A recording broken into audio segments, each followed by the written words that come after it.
Keeniyaan dhorkii jimaarraa keessee kaasuu beeksifte. Booranatti haadha warraa fi abbaa warraa yoo wal dhaban abbaan warraa manaa akka ba'u dirqama. Naayijeeriyaan shamarran butii hidhattootaa jalaa baraaruuf tuutan heerumsiisuuf. Biyyoonni addunyaa dhaabbata gamtoomaniin beekamtii qaban 193 keessaa Itoophiyaa dabalatee biyyoonni 143 Filisxeem biyya walabaa ta'uu isheef ifatti beekamtii kennaniiru.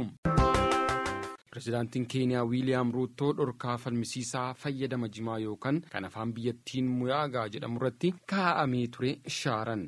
Biyyattiin jimaa yookaan miiraa irratti dhorkaa kan keesse baalli sammuu mirqaansu kun rakkoon fayyaa sammuu akka babal'atu amalli hawaasaa badaan akka hammaatuu fi yakki akka bal'atu sababa ta'eeraa jedhameeti. Bulchitoonni kaawuntiiwwan biyyattii 3 gara qarqara galaanaa jiran jimaan akka hin gurguramnee fi namnis akka hin qamaane torbee darbee dhorkanii turan. Dhorkaan kun ammoo naannolee jimaa oomishan biratti dheekkamsa kaaseera. Pireezidaantii Ruutoon ibsa wiixata baasaniin oomishni jimaas seera qabeessadha, gurgurtaansaas dhorkamuu hin qabu jedhan. Jimaan bulchiinsota akka Mombaasaa, Kiliifii fi Taayitaa Tiivaatii fi Kiwaalee keessatti hedduminaan faayidaarra oola. Torbee darbe keessa bulchaa Mombaasaa Abdusalaam Shariif Naasir keessumaa dargaggoota miidha jechuun jimaan akka hin geejjibamnee fi gurguramee fi akka hin qamaane dhorkan. Namoonni rakkoo xiinsammuurraa bayyanachuuf giddugala keessa jiran harki walakkaa ol warra araada jimaan qabamanii jedhan Ab Naasir. Haaluma wal fakkaatuun bulchiinsota Kiliifii fi Taayitaa Tiivaataa jimaa irratti tarkaanfii akka fudhatan labsan. Kana hordofees kaawuntiin jimaa oomishuun beekamtu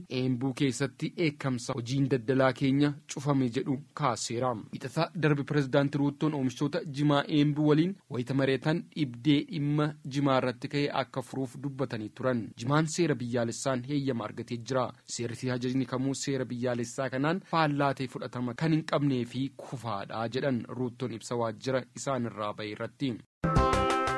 Booranatti haadha warraa fi abbaa warraa yoo wal dhaban abbaan warraa manaa akka ba'u dirqama. Yeroo tokko waliigalteen abbaa warraa fi haadha warraa gidduutti dhibee yeroo gaa'elli diigamu jira.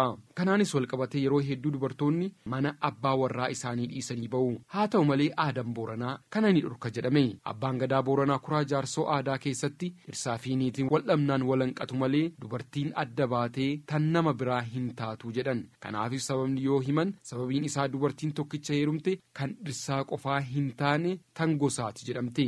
Haa ta'u malee dhiyeenya kana keessa namoonni aadarraan tarkaanfachuun dhimma isaanii osoo jaarsolii hin mari'atin gama seeratti gaa'ela isaanii akka sirreeffamu danda'u diiguu hima. Haa ta'u malee sirna gadaa keessatti dhirsaa fi niitiin mana murtii walgeessuun aad malee yoo ta'u gumiin gaa'oo murtaa'uu kan himan kuraa jaarsoo waan gosti hin dhagayin mana murtii geessuun dhorkaadha jedhan. Aadaa Booranaa keessatti namni mana murtii nama geesse nama nyaaphati. Nama geessen tokko waan ta'eef akka nyaaphatti ilaalama. Kanaaf akka malee dhorkamaa jedhan. Aadaan teenya keessatti dubartoonni kabaja guddaa qabu. Kanaaf dhimma ishee akka gaaritti ilaalama. Yoo dhirsi ishee hammaate miidhaa irraan ga'e isatu manaa baha malee isheen achuma jiraatti. Horiisaa qoodanii fi abbaa feetu waliin jiraachuu dandeetti jedhan jaarsi argaa dhageettii Aab Borborbulee.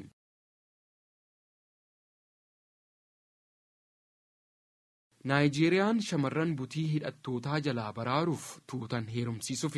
Giddugaleessa kaaba Naayijeeriyaatti kan argamtu bulchiinsa Niijeer keessatti sagantaan cidhaa guddaan karoorfamee ture ajandaa ijoo addunyaa ta'eera. Sagantaan kun misirroowwan 100 walitti fida. Taateen akkanaa kutaa kaaba Naayijeeriyaatti baratamaa miti. Kan amma shamarran umurii malee heerumsiisuuf dirqamsiise rakkoo nageenyati.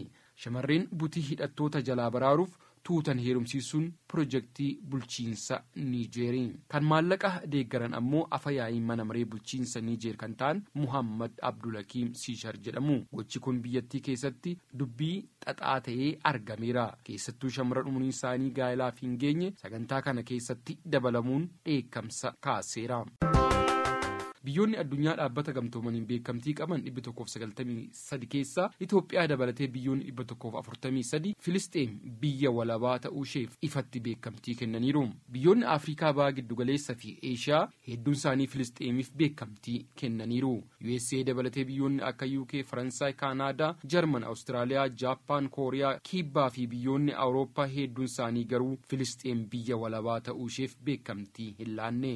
haa ta'u garuu caamsaa 28/2024 biyyoonni Awurooppaa 3 Ispeen, Ayirlaand, Noorweey waliin ta'uun ibsa kennanii Filisxeem ifatti beekamtii kennaniiru. Kunis waldhabdee Israa'el fi Filisxeem jaarraa ol ta'eef furmaanni Filisxeem biyya walabaa of dandeesse yoo taate qofaadha kan jedhan.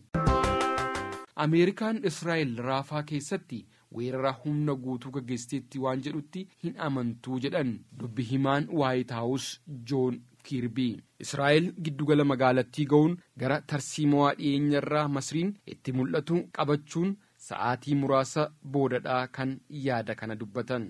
Pirezidaantiin Ameerikaa Joon Baayiden haleellaa Raafaa keessatti giddugala uummataa seenaa tanaan ji'a kana keessa humna meeshaa waraanaa Israa'eliif erguu ni daangessinaa jedhan. Raafaa keessa ammarree namoonni 100,000 lakkaa'aman dahatanii jiru. Haleellaa Israa'el dilbata darbe raawwatte Filisxeemonni 45 ajjeefamuu irratti obbo Kirbiin suuraan haleellichaan booda ba'u onnee namaa kan cabsuu fi suukaneessadha jedhan. Waraana kana keessaa lubbuun nama nagaa kamiyyuu darbuu hin qabu jedhan. Ministeerri haajaa alaa Ameerikaa waraanni Israa'el haleellaa raawwatte hatattamaan akka qoratamuuf dhiyeenyatti hordofaa jirraa jedhe.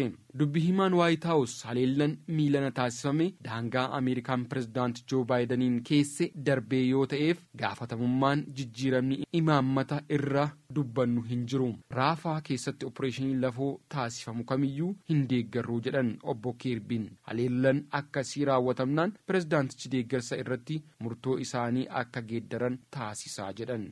Keeniyaan dhorkii jimaarraa keesse kaasuu beeksifte. Booranatti haadha warraa fi abbaa warraa yoo wal dhaban abbaa warraa manaa akka ba'u dirqama. Naayijeeriyaan shamarran butii hidhattootaa jalaa baraaruuf tuutan heerumsiisuuf.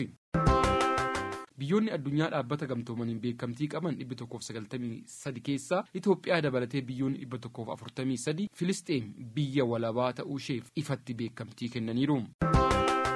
Pirezidaantiin Keeniyaa Wiiliyaam Ruutoo dhorkaa falmisiisaa fayyadama jimaa yookaan kan afaan biyyattiin muyaagaa jedhamu irratti kaa'amee ture shaaran.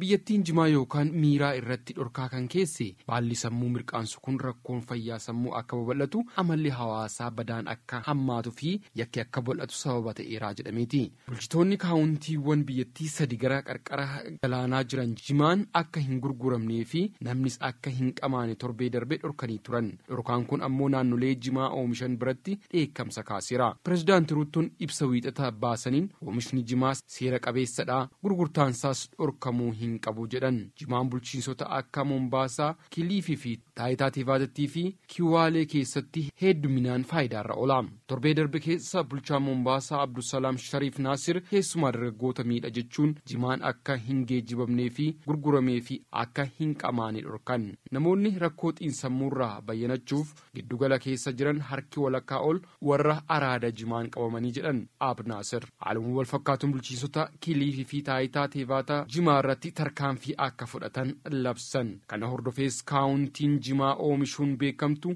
Eembuu keessatti dheekkamsa hojiin daldalaa keenya cufame jedhu kaaseera. Wiixata darbe pirezidaanti Ruutoon oomishtoota jimaa Eembuu waliin wayita mari'atan dhibdee dhimma jimaa irratti ka'e akka